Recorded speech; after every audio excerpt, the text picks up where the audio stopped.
में दंडवत प्रणाम।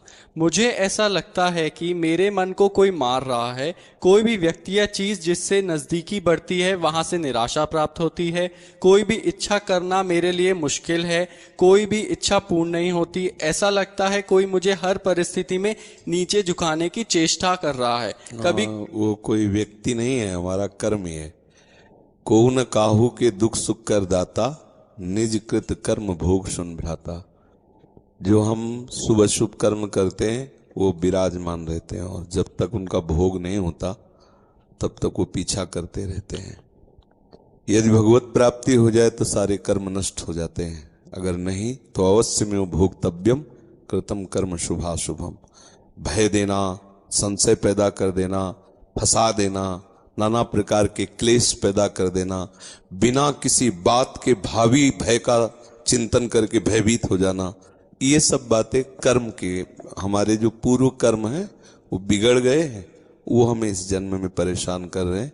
अगर उनसे मुक्ति पाना चाहते हो तो एक ही उपाय है, धर्म पूर्वक चलो और खूब नाम जप करो। अब कोई गंदा कर्म ना होने पावे और नाम जप करो तो भगवान बड़े कृपालु हैं। भगवान कहते हैं अहम त्वाम सर्व पापेभ्यो मोक्षयिष्यामि मा शुचा। मैं तुम्हें समस्त पापों से मुक्त करके पवित्र कर दूंगा। वही कृपा सिंधु मुझे बचा सकते हैं, नहीं तो ऐसे ऐसे हमारे कर्म के हमें दिखाई नहीं दे रहे। जैसे गुप्त रूप से दुश्मन लगा हो और उसके हम निशाने में हो और हमें पता ना हो, ऐसे ही हम बिल्कुल हैं। कर्म हमको अपने निशाने में लिए, बोले अभी तो बहुत अच्छे हंस खेल के गए और ऐसा हो गया, वो तो पहले से ही तैयारी कर्म की, आओ हम तुम्हें देखते हैं। वो कर्म का है, उस कर्म को नष्ट करना एक केवल भगवान के हाथ की बात है।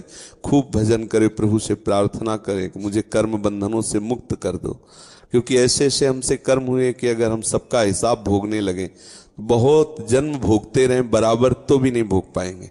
तो कृपा करें प्रभु और हमारे कर्म की गोदाम में आग लगा दें, सब भस्म हो जाए, तो बात बन सकती है।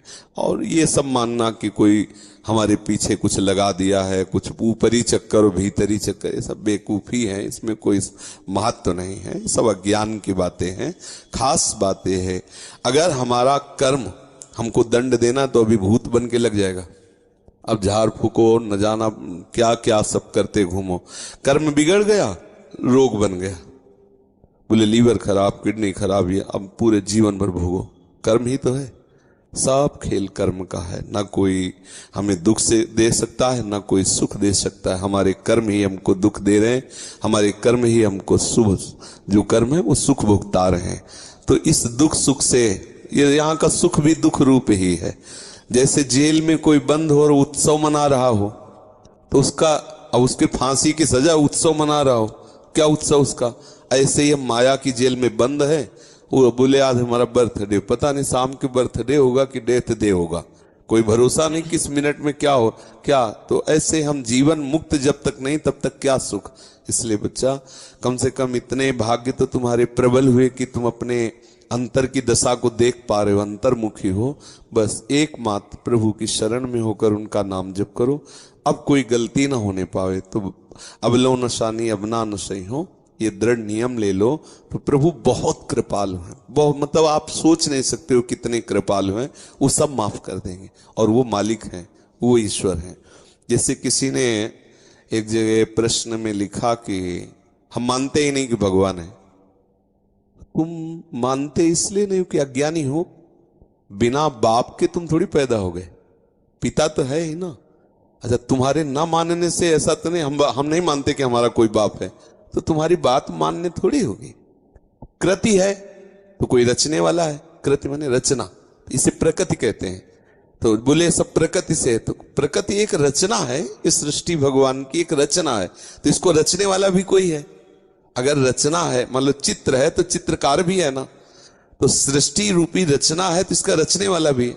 अब उसको तुम राम बोलो, कृष्ण बोलो, हरि बोलो, परमात्मा बोलो, ब्रह्म बोलो, जो बोलो, वो है एक, वो है, तुम्हारे ना कहने से नहीं होगा। है मान लोगे तो तुम्हारा मार्ग मंगलमय हो जाएगा, और नहीं मान लोगे तो नास्तिकता में भोगना तो पड़ेगा ही। आप बोलो हम नहीं मानते कोई जेल वेल सजा है, तो बुरे कर्म में जब फंसोगे तब अपने आप अनुभव में आ जाएगा कि कोई जेल है, कोई दंड है, विधान है, कोई सजा है। तो इसलिए नाम जप करो, और हो सके संस्कृत पढ़े हो, संस्कृत